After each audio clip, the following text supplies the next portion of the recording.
Asthma, wheezing, sinus, கொரட்டை, மத்த respiratory problem எல்லாத்துக்கும் இந்த வீடியோல உங்களுக்கு சொல்யூஷன் கிடைக்க போகுது. இந்த பிராக்டிஸை ஸ்டார்ட் பண்றதுக்கு முன்னாடி ஒரு சில விஷயங்களை நீங்க ஃபாலோ பண்ணணும். அது என்னன்னா, கூலிங்கான உணவுகளையும், ஸ்வீட் உணவுகளையும் தவிர்க்கணும்.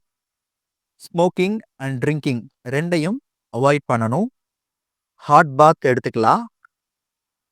சூப் குடிக்கலாம். ஆவி பிடிக்கலாம்.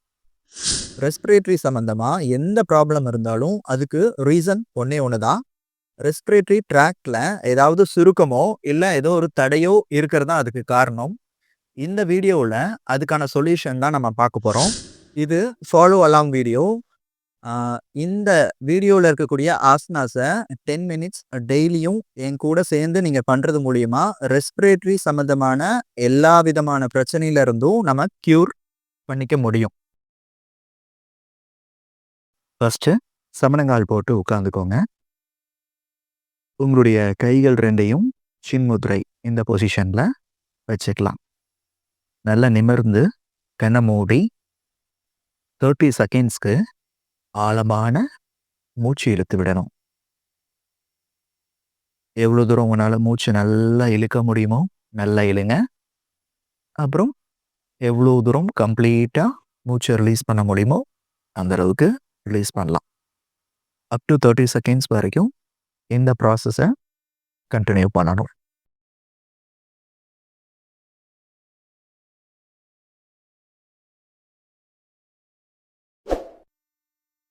அடுத்து இந்த பொசிஷனில் குப்புறப்படுத்துக்கோங்க.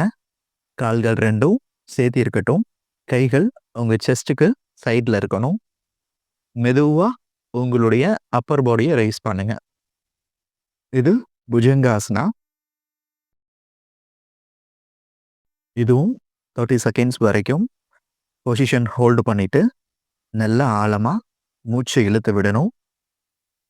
நீங்கள் எந்த அளவுக்கு ஆழமாக மூச்சு இழுத்து விட்டுறீங்களோ அந்த அளவுக்கு உங்களுடைய ரெஸ்பிரேட்டரி ட்ராக்ட் நல்லா விரிஞ்சு வேலை செய்யும்.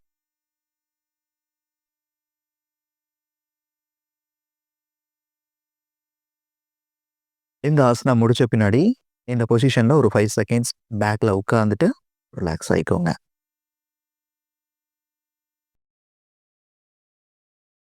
இந்த புஜங்காசனா செய்ய முடியாதவங்களுக்கு ஆல்டர்னேட்டிவாக இந்த ஆசனா நீங்கள் பண்ணிக்கலாம். அதை விட இது சிம்பிளாக இருக்கும்.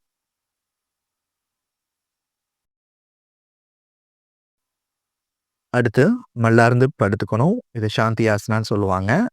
படுத்துட்டு 2 கால்களையும் மடக்கிட்டு முடிஞ்ச அளவுக்கு உங்களுடைய கால்களை பிடிக்க பாருங்க. பிடிக்க முடியாதவங்க கைகளை தரையில் சும்மா வச்சுக்கிட்டா போதும். மெதுவாக இடுப்பை எவ்வளோ தூரம் தூக்க முடியுமோ நல்லா தூக்கணும். 30 செகண்ட்ஸ் வரைக்கும் இந்த பொசிஷனில் ஹோல்டு பண்ணுங்க. உங்களுடைய தாடை சின்னும் மார்பு பகுதியும் டச் ஆகிருக்கணும். மூச்சை நல்லா ஆழமாக இழுத்து விடணும்.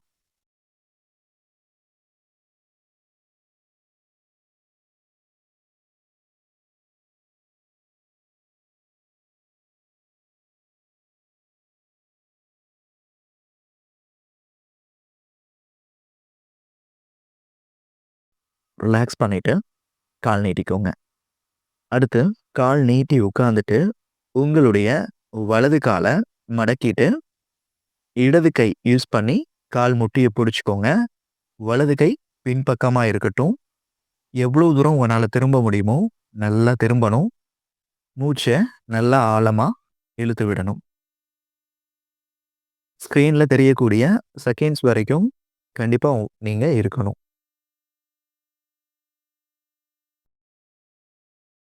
அடுத்து அதை அப்படியே ஆப்போசிட் பண்ணிக்கலாம். உங்களுடைய இடது காலை மடக்கிட்டு வலது கையில் பிடிச்சிக்கணும். இடது கை பின்பக்கமாக வச்சுட்டு நல்லா முடிஞ்ச அளவுக்கு திரும்புங்க. ஒவ்வொரு பொசிஷன்லையும் மூச்சை இழுத்து விடுறத மறந்துடக்கூடாது.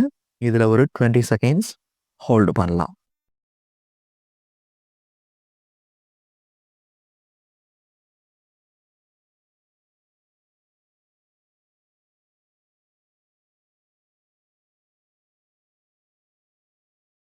அடுத்து குப்புறப்படுத்துக்கோங்க. மெதுவாக இந்த பொசிஷன் வரணும். கால்கள முடிஞ்ச அளவுக்கு முன்னாடி வச்சுக்கோங்க. தலை உங்களுடைய வயித்த பார்த்த மாரி இருக்கட்டும். இதுல 30 செகண்ட்ஸ் வரைக்கும் ஹோல்டு பண்ணணும். மூச்சு நல்லா ஆழமா இழுத்து விடுங்க. பொதுவா டவுன்வர்ட்ல பண்ணக்கூடிய ஆசனாஸ் உங்களுடைய ரெஸ்பிரேட்டரி ஃபங்ஷனுக்கு ரொம்ப சப்போர்ட்டிவா இருக்கும். அதனால இதுக்கு ரொம்ப முக்கியத்துவம் குடுத்து நீங்க பண்ணணும்.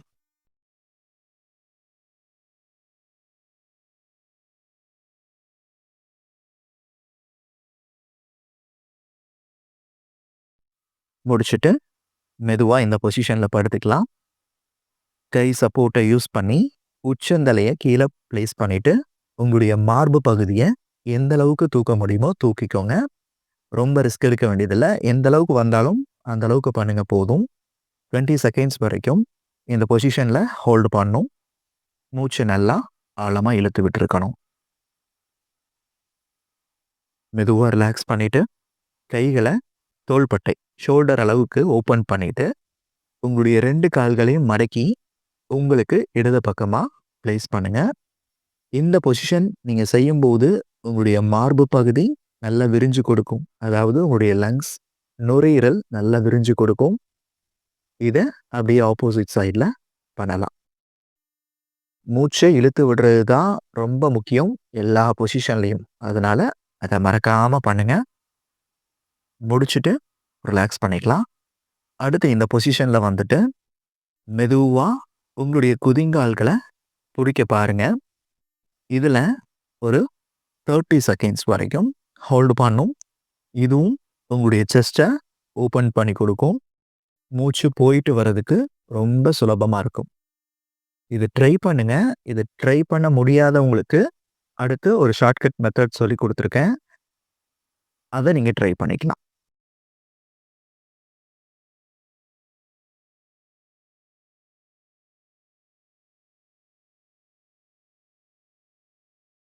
மெதுவா ரிலாக்ஸ் பண்ணிக்கலாம். இந்த ஆசனா பண்ண முடியாதவங்களுக்காக கை இடுப்புல வச்சுட்டு, உங்களால எவ்வளோ தூரம் பின்பக்கமா வளைய முடியுமோ வளையலாம். அடுத்து உங்களுடைய கால்கள இந்த அளவுக்கு ஓப்பன் பண்ணிக்கோங்க. கைகள் முன்னாடி இருக்கட்டும். மூச்ச இழுத்துட்டே மேல பாருங்க. உங்களுடைய முதுகு குழி மாரி இருக்கணும். எந்த அளவுக்கு உங்க முதுக வளைக்க முடியுமோ வளைச்சு, நல்லா மூச்சு இழுத்து விடுங்க.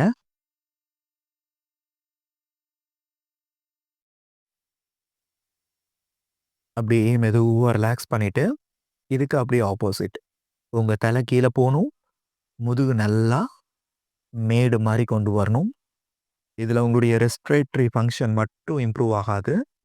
உங்களுக்கு மேல் முதுகு வலி, இல்லன்னா கீழ் முதுகு வலி 2 எது இருந்தாலும் இத நம்ம க்யூர் பண்ண முடியும்.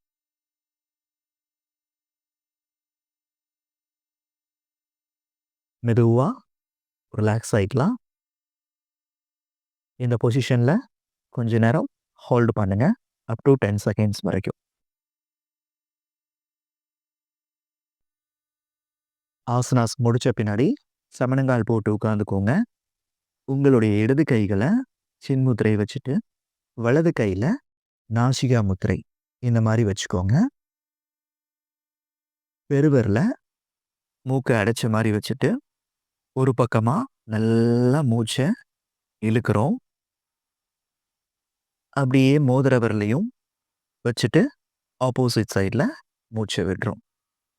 நீங்க கடைசியா எந்த பக்கம் மூச்ச விடுறீங்களோ, அங்கருந்து மறுபடியும் மூச்ச இழுக்க ஆரம்பிக்கணும். ஆப்போசிட் சைட்ல மூச்ச விடணும். இத கன்டினியூஸா பண்ணிட்டே இருங்க. ஒரு 5 மினிட்ஸ் வரைக்கும் கூட நீங்க பண்ணலாம். எந்த அளவுக்கு நீங்க பண்றீங்களோ, அந்த அளவுக்கு இந்த பிரீத்திங் எக்சர்சைஸ் பெனிஃபிட்டா இருக்கும்.